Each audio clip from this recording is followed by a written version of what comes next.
A serial killer is on the loose in Columbus, Ohio.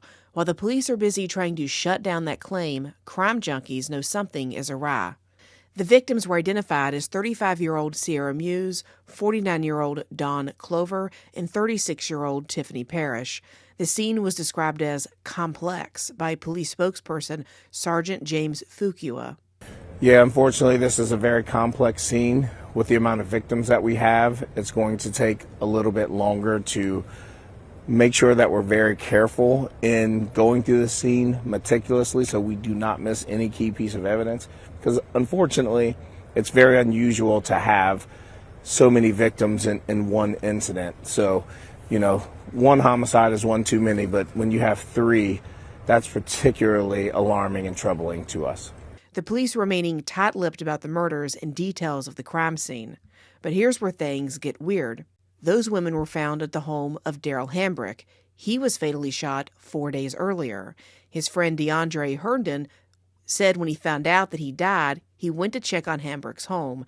That's when he saw a dead woman lying on the floor. He then stepped outside to call 911. When police arrived on the scene, that's when they found the bodies of 3 women. The distance between where Hambrick was shot and where his home was that contained 3 dead women is just a half-mile away. Fuqua said that there are, quote, very limited details. Very limited information at this time, and it absolutely is a homicide investigation. But beyond what type of homicide or what led up to it, we're still unclear, and we're working through that. This was not a shooting. We're working through the manner of death to determine what actually happened before we release any of that information.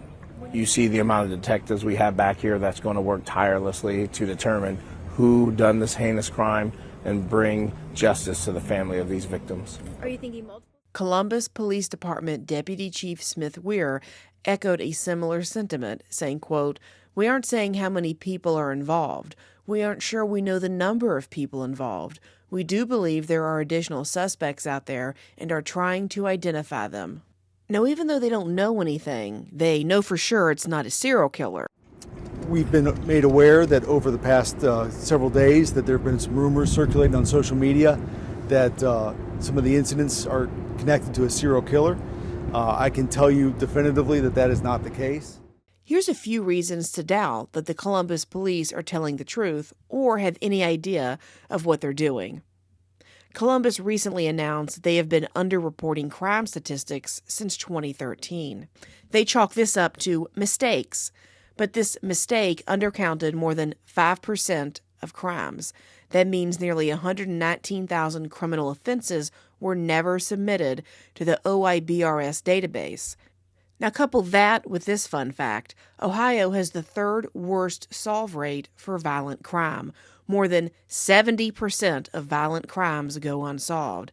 That's according to a 2022 study by the Council of State Governments Justice Center. So do you believe the cops, or do you think there's a serial killer on the loose in Ohio? Let me know what you think in the comments below. Now that you know where we've been, find out where we're going. Tune in to Ladies Love Politics, where you can stay informed without going insane.